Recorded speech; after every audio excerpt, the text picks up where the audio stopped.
Hello and welcome back to another episode of Injustice For All MMA. My name is David, and this episode is for UFC Fight Night Emmett V Murphy. We're just going to get through the card. We're pretty much going to talk about almost every single fight on the card because either there's something wrong with the scorecards or I just have a problem with commentary, which seems to be the gist of the whole point of me talking at this point. If you watched this entire fight card, the thing you'll notice most is that this commentary group can't. They are either incapable of knowing who's winning,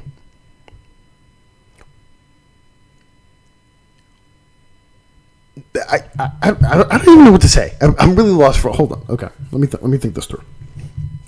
They either don't know how to score correctly, or they genuinely think every single round is close, because that seems to be the new phrase whenever they don't know what the fuck is going on. When they don't know what's going on, it's close. It's close. Everything's close. And that makes me mad when I'm scoring it live. I'm thinking to myself, what are you talking about? This guy's winning. This guy's winning. This guy's winning. It's obvious who's winning. Minus how sloppy certain rounds are, this guy is winning. But if you listen to the commentary, they can spend 40 minutes talking about something that doesn't matter and then somehow confuse themselves into thinking that one guy is winning when he actually has been losing the fight the entire time. Sometimes I think to myself, are they purposely gaslighting me? For example, Buday versus Satybaldiev, right? We'll get to that in a second, but the theme of this fight is Satybaldiev is losing. Before we get to the third round, he's losing the first two rounds pretty well. Like, he's getting outstruck. But if you listen to the commentary, Michael Bisping just wants you to know, oh, his strikes are more crisper. His strikes are more cleaner. Who the fuck cares? That's irrelevant. That's pageantry. That's shit that looks good. Is he winning? No. This reminds me of... I can't even use that example. This is just... They're so busy looking at the optics of the fighter, like, oh, his strikes are cleaner, therefore he's winning, that they're not looking at the fact that he's getting outstruck, he's getting beat up. But we'll get to that fight. Let's start off with the first fight of the night, and that's Demopoulos versus Alencar. Okay, Alencar, I had this 30-27. This is a 30-27 for Alencar, all three rounds for Alencar. In the first round, Alencar had a takedown with ground and pound for about 2+ minutes. Why do I even have this on? Oh, I see. She had a takedown with ground and pound for about 2+ minutes in the first round. In the second round, she had a takedown with ground and pound for 3+ minutes. And she outstruck Demopoulos on the feet by about 5 strikes. And then in the third round, she had 2 takedowns with ground and pound for 3+ minutes. That's where you get my 30-27. You go to the judges' scorecards. Saul D'Amato, David let to be their scorecards reflect mine, 30-27. And then Eric Colon gives the last round a 10-8. It's an unnecessary 10-8. There's no need for the 10-8. He gives a 10-8 to Alencar in the last round, making it a 30-26. Next honorable mention, Buday versus Satybaldiev. 30-27 to Buday. That's what I have it. That's what it should be. I'm watching the first round and I'm thinking to myself, close mark on the third round. You can maybe argue the last round for Satybaldiev. I didn't, but it's a close round, whatever.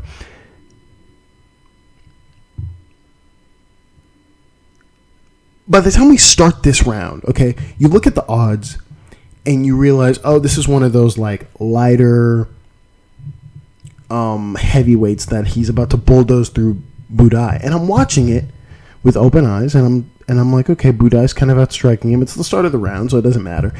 But then by the end of the round, I'm like, no, he's winning. He's legitimately outstriking him. And yet, the commentary is giving me some foreign thing about, oh, look at his other fights. And then they go into this whole diatribe of weight bullying. Listen, I know weight bullying is like a controversial thing.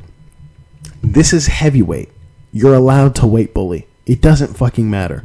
Half these guys weight bully on each other all the time, and they go into a whole thing about weight bullying, and Dom just can't let the point go, so he has to keep talking about it.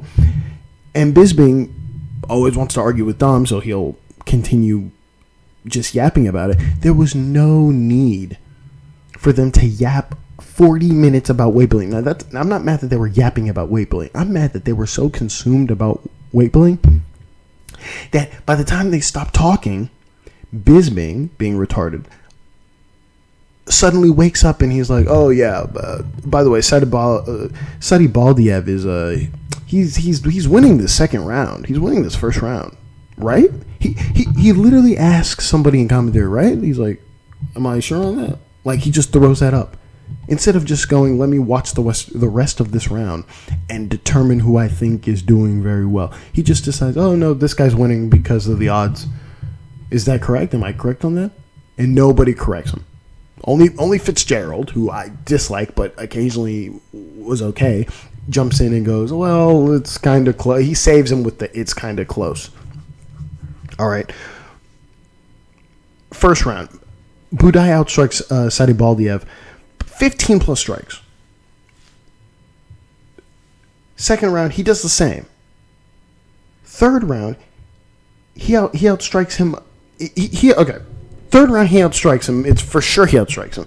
The only difference in this third round, and it's goofy, is Satybaldiev stuns Buday in the middle of the second round. Buday then proceeds to outstrike him in that second half of that third round, and in the first half of that third round. So, really, that shot that Satybaldiev landed, to me, is irrelevant, but that's whatever. You can give him the round if you want to. That's where my scorecard is 30-27. The rest of the scorecards are 29-28. Eric Colon, Tony Weeks, and David Leatherby. Their scorecards remain the same. They gave the last round to Satybaldiev. You go to the next honorable mention. And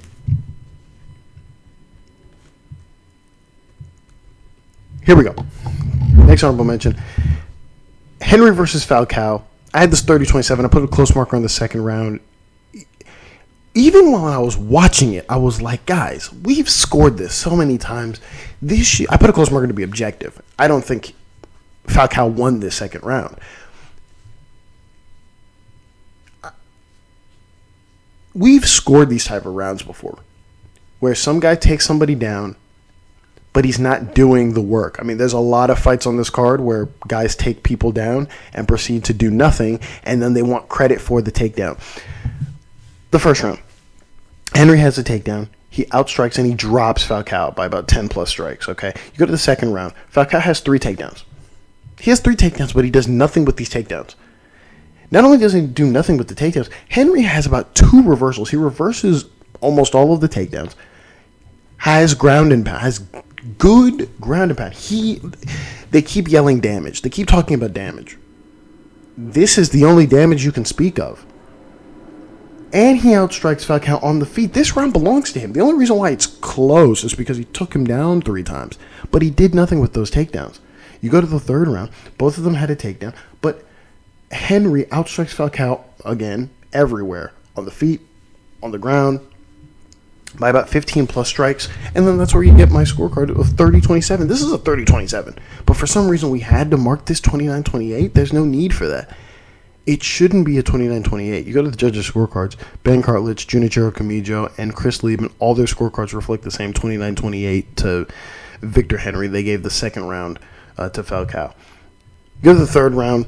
You go to the next honorable mention, and that's Lookboonmee versus Nunes. 29-28 to Lookboonmee. This fight was a little wonky. Okay, 29-28 to Nunes. First round, Nunes is outstriking Lookboonmee. This is the optics police. I'm putting in the optics police in here because it makes no fucking sense. Lookboonmee is attacking Nunes, but most of her shots are blocked. Almost all of her strikes are blocked, really. But Nunes is the only one that's really is landing cleanly on Lookboonmee. Okay, so Nunes gets a takedown. That's later in the round. And she outstrikes Lookboonmee on the feet by about 4 or 5 strikes or so. Lookboonmee's active on the bottom when she gets taken down, but that's irrelevant. You go to the second round, where Lookboonmee outstrikes Nunes.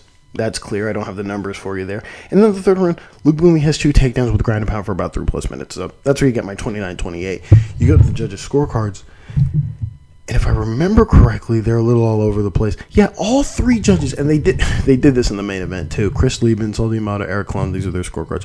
All 3 of them gave the first round to Lookboonmee. That's nonsense. Just because you hear loud clapping on the arms doesn't mean the strikes didn't land. Really honorable mention to all 3. That's fucking insane. Eric Klum, he gives a 30-27 to Lookboonmee. Honorable mention. Saul D'Amato.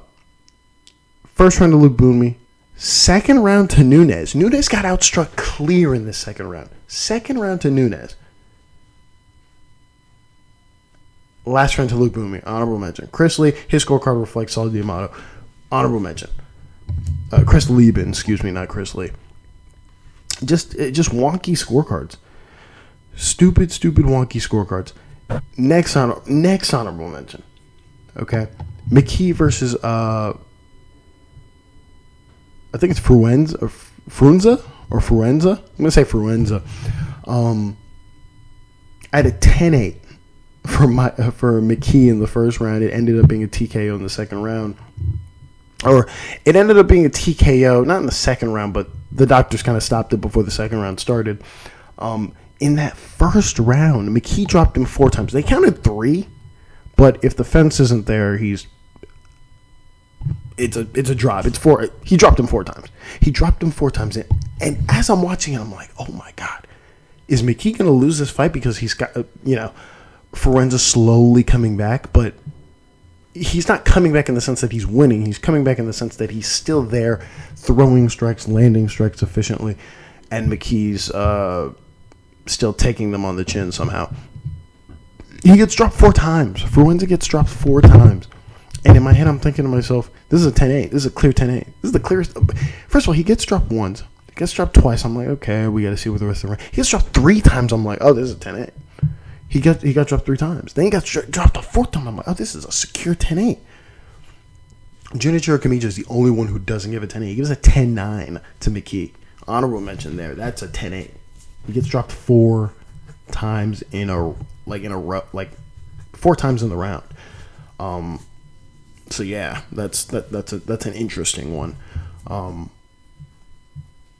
Yeah. Next honorable mention: Finney versus Valentin. Oh my gosh! I just want to say this off the top. Tony Weeks did nothing wrong. Now he scored the fight wrong. that's for sure, 1,000%. He scored the fight wrong. It's a bad scorecard. Wham. We don't care. Here's as I was watching this, I knew it to myself. I thought it to myself. I said, okay, Finley's gonna win this fight, but he should never. Not only should he.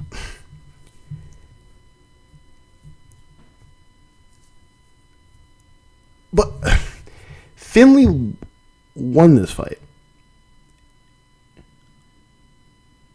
But I was thinking this in the back of my head. I thought I wouldn't be mad if the scorecards came up split decision 29-28 to Valentin. Now, if Valentin's bottom game with his ground and pound was like amazing to where he was cutting him up and elbows and everything, he could have won this fight. He could have won this fight just being on his back.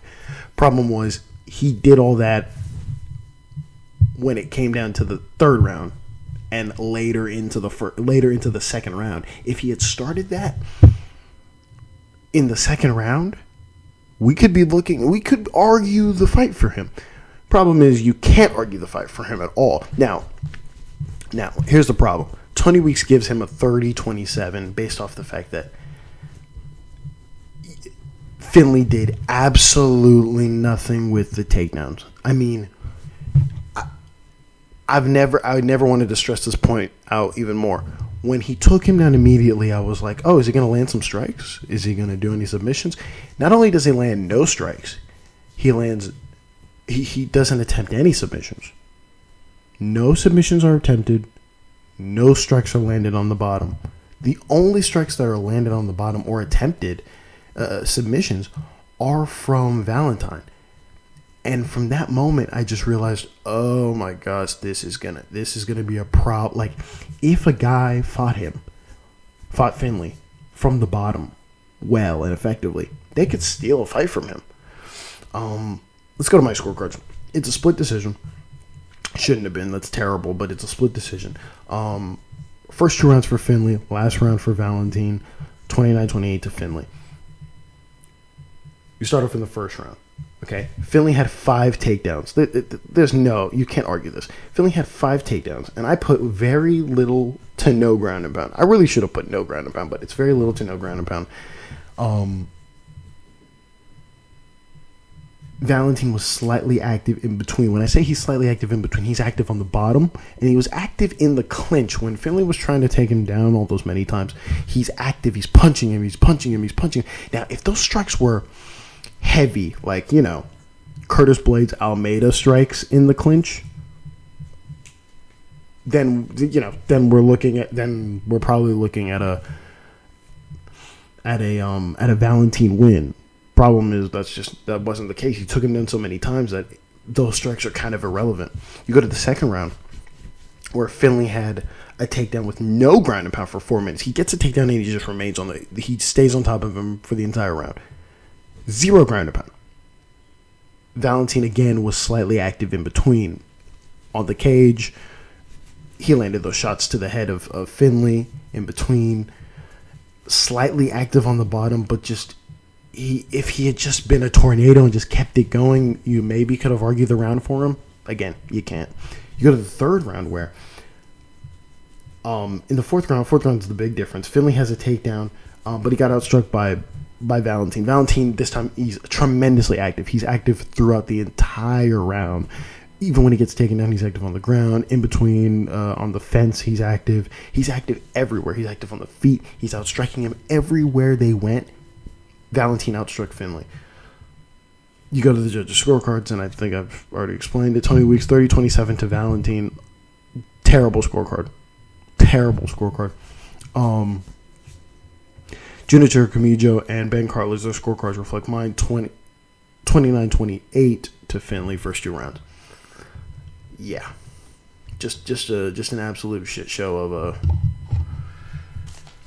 Just a shit show of a fight. I mean, in my head, I was thinking that's what the Sabatini fight was going to be. Turns out it wasn't. Turns out it was 10 times better than that. 1,000 times better than that fight. Next honorable mention, and it's Tavares versus Meerschaert.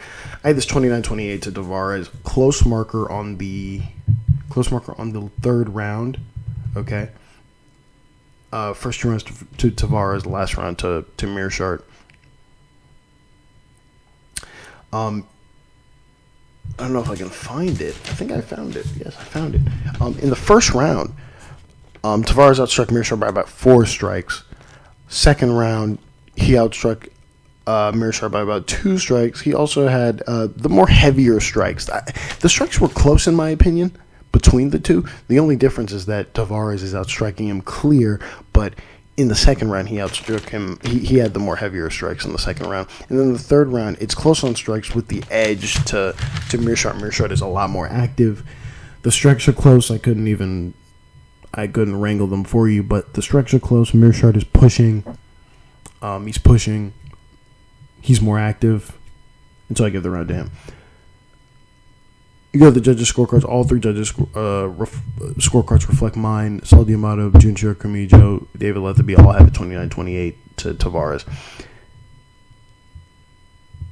Sabatini versus Brito, 30-26. I had this 30-26. If I can find this here. Yeah, I had this 30-26. First 2 rounds, 10-9 for Sabatini. Last round, a 10-8 for Sabatini. You go to the descriptors here, if I can find them. Sabatini had 2 takedowns. Okay, he had 2 takedowns with pretty decent ground and pound and a submission temp for about 4+ minutes. Bisping mentioned at 10-8. Michael Bisping, crazy, just brings up 10-8 out of nowhere. And I'm thinking to myself, there's not enough ground and pound. He's not doing enough to where we can initiate the 10-8 button. And then once we get into the second and the third round, you can kind of, it's getting in that direction. It's getting in that direction. You go to the second round where Sabatini gets a takedown. They never get up again.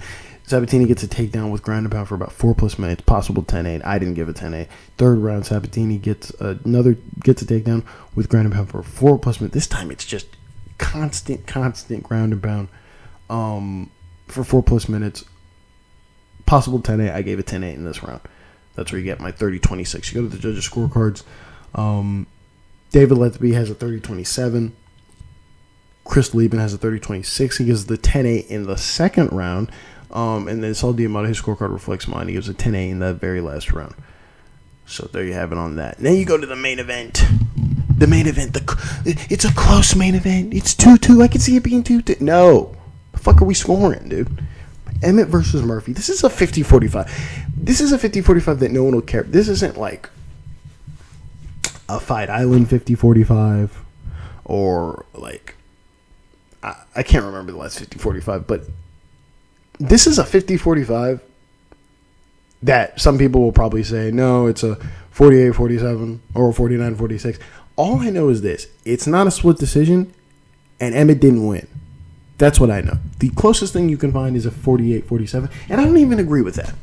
I just don't even agree with that. I don't even agree with a 49-46. Maybe you can find a 49-46, but a 48-47 sounds ridiculous to me. Okay, let's start off with the first round. First round, Murphy outstrikes Emmett by about 4 strikes. They showed the strike numbers, and they showed that Emmett outstruck him? That's fucking pure nonsense. That's absolute god-awful nonsense. It's absolute nonsense. Super nonsense. What the fuck are we watching? Who's counting the strikes? I don't know who's counting the strikes, but that's not the case. He's getting outstruck. Even his corner, Emmett's corner, who is notorious for being like, oh, you're up, or you're winning this round, or whatever, right? They do that a lot. They were very reserved. Now, I don't want to use corner reactions as validation for why I think I'm right on that scorecard, but yeah, that's it. You go to the second round. Murphy outstrikes Emmett by about 14 strikes in this round. Emmett gets the cool little takedown where he just throws him up in the air and then he lands on his. He makes Murphy land on his back, but it doesn't matter. He got outstruck the entire round. You go to the third round. Emmett gets a takedown, and here's the theme, right? Because they bring this up many times in commentary. They make it seem as though this fight is like. They make it seem. They bring up Fitzgerald says it could be 2-2, and he was technically right because the scorecards are stupid, but he brings up a point of like, oh, okay, the grappling belongs to, or Dom brings up, the grappling belongs to Emmett and the striking belongs to Murphy. Now that's true, but it's not enough grappling from Emmett to make this fight even sound close. It's not even. You can't even compare the two. Okay, we'll start off in round 3 where Emmett has a takedown, and just like in round 1, Murphy gets up with the quickness. Murphy gets up so quick that it null and voids this takedown. Murphy then outstrikes Emmett on the feet by about 6 strikes. He's outstriking him pretty effectively the entire round. Occasionally, Emmett lands like a heavy strike that, by the way, doesn't even land clean on Emmett doesn't even land clean on Murphy most of the time. Most of the time, it lands on the arms, it lands on the hand. It's not a clean, heavy strike. So even later in the fight when the commentary goes, it's power versus volume, that's not even fully accurate either. It's not even close to accurate because the strikes that are heavy from Emmett aren't landing supremely clear on Murphy. Not at all. So there you have it in the third round. You go to the fourth round. Murphy then outstrikes Emmett again by 4 strikes. I'm thinking to myself, what is commentary watching? Because now they're saying it could be 2-2. I'm like, what the am I high? Can they explain who has what round? But they can't do that. And then Bisping rightly says they'll think I'm biased. Yeah, we'll think you're biased. Now, I'm scoring it as though I'm Michael Bisping because Depp Murphy's 100% winning. He's up 4-0 on my scorecard. But if you listened to Brady versus Leon Edwards, you would think that, Michael Bisping couldn't score to save his life. The way he commentated that fight was disgusting. But back to the fight. The optics of the fight are so bad for Murphy that I'm thinking to myself, what is going... not only the optics are bad, he's losing in my opinion. And the optics are bad. So it's really weird looking. The corner is even telling Emmett that, hey, he should really get it and go. We go to the 5th round where Murphy outstrikes Emmett, this time again, by 2 strikes on my counter, but whatever. He starts to slightly outstrike him.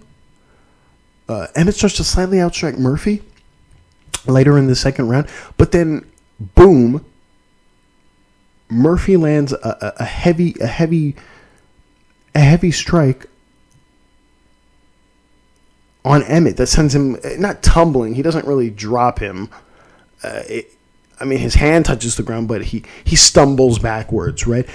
And thinking of that, throughout this entire fight, all of the big theatrical reactions from the strikes all come from Emmett, from all of Murphy's strikes. There's only maybe 2 that you can count that come from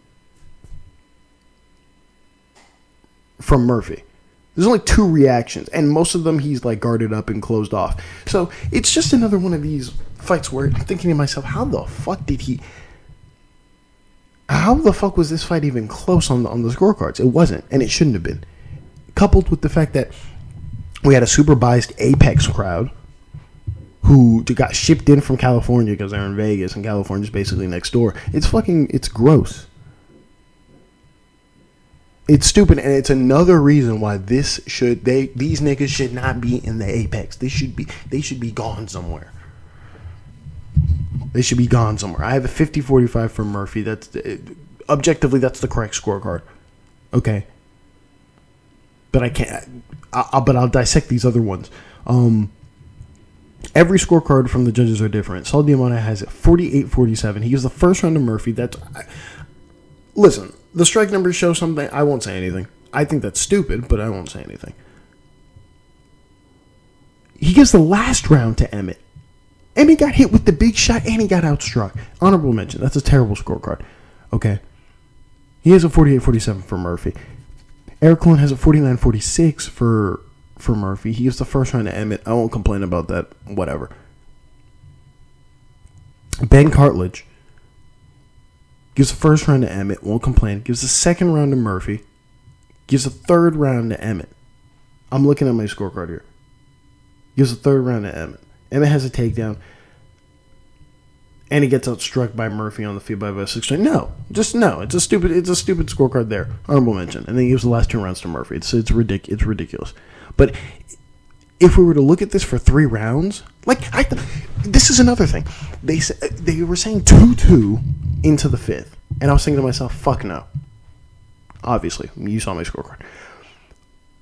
But the other thing I was thinking was, if this was a 3-rounder, even after 3, I was thinking to myself, well, if this is 3 rounds, Murphy won this already. And I'm looking at the scorecards. Not because I have a 3-0, but I think he at least banked 2. And I'm looking at the scorecards. 2 of the 3 scorecards would be a 29-28 to Lerone Murphy. Insane. Excuse me. Only 1 card had it 2-2 going into the 5th. So there you have it. Just a frustrating fight card. It was cool to watch, but yeah, just frustrating if you like listening to the commentary and they piss you off every fight night. But yeah, that's all I got. Thank you all for listening, and God bless.